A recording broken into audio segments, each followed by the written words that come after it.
বৃহস্পতিবার রাতে বিকাশ ভবনের সামনে থেকে আন্দোলনকারী চাকরিহারাদের লাঠিপেটা করে সরিয়ে দেয় পুলিশ। ধাক্কা মারতে মারতে আন্দোলনকারীদের ছত্রভঙ্গ করেন পুলিশ কর্মীরা। এর আগে দুপুরে এই আন্দোলনকারী চাকরিহারাদের শাসাতে দেখা গিয়েছিল তৃণমূল নেতা ও বিধাননগরের চেয়ারম্যান সব্যসাচী দত্তকে।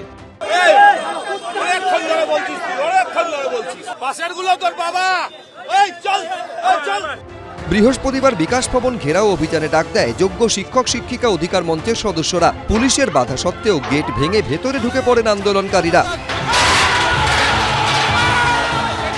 উত্তপ্ত পরিস্থিতির মাঝেই বিকাশ ভবনে হাজির হন বিধাননগর পুরসভার চেয়ারম্যান ও তৃণমূল নেতা সব্যসাচী দত্ত।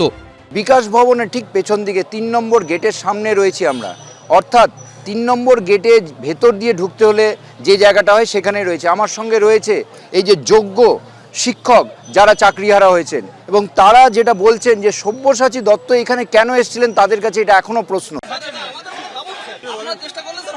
ভগবানের কাছে প্রার্থনা করি যেন হয়।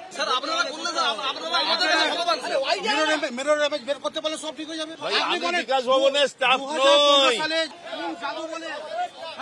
আমি সরকারি স্টাফ। কোন দপ্তরে চাকরি করি আমি? তৃণমূল নেতা সব্যসাচী দত্তকে ঘিরে ধরে বিক্ষোভ দেখাতে শুরু করেন চাকরিহারা শিক্ষকরা। ওঠে চোর স্লোগান। আবেগে করছে, ওদের আবেগ নিশ্চয়ই আমরা রাজ্য সরকারও দেখছে, মাননীয় মুখ্যমন্ত্রীও ওটা রিভিউ পিটিশন করেছেন। আমি আশা করব ওদের আবেগকে আমরা যথাযথ সম্মান দিয়ে এটাকে করতে, কিন্তু কোর্টের ঊর্ধ্বে আমরা কেউ নই। নিরাপত্তারক্ষী ও পুলিশ কোনো রকমে তাকে ভিড় ঠেলে বের করে আনলেও গাড়ির সামনে শুয়ে পড়ে বিক্ষোভ দেখাতে শুরু করেন আন্দোলনকারী চাকরিহারারা।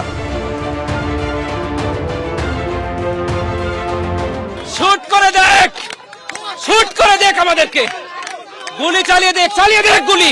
আমরা চাইছি ওর গাড়ি উপর দিয়ে যাক।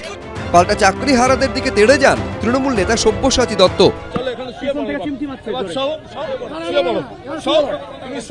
আমি তোমার সঙ্গে কতক্ষণ শুতে পারবো আমি দেখব। আপনি বুঝতেছেন না, বউ ছেলে আছে, এই অবস্থায় আপনার নেতৃত্বরা যেভাবে দিচ্ছে আমরা সেভাবে করছি। নেতৃত্ব কে তোমার? ডাকো ডাকো। এই ভাই, এই তুই শুবি। আমরা যোগ্য শিক্ষক, কোন রকম টাকা পয়সা দিয়ে আমরা নেতা মন্ত্রীকে কোন রকম টাকা পয়সা দিইনি, এটা দেখতে পাচ্ছি না? দিনের পর দিন আমাদের সঙ্গে প্রতারণা করছে সরকার। এরপর রাতে আন্দোলনকারী চাকরিহারাদের লাঠিপেটা করে সরিয়ে দেয় পুলিশ। অরিত্রিক ভট্টাচার্য, ঝিলম করঞ্জাই, এবিপি আনন্দ।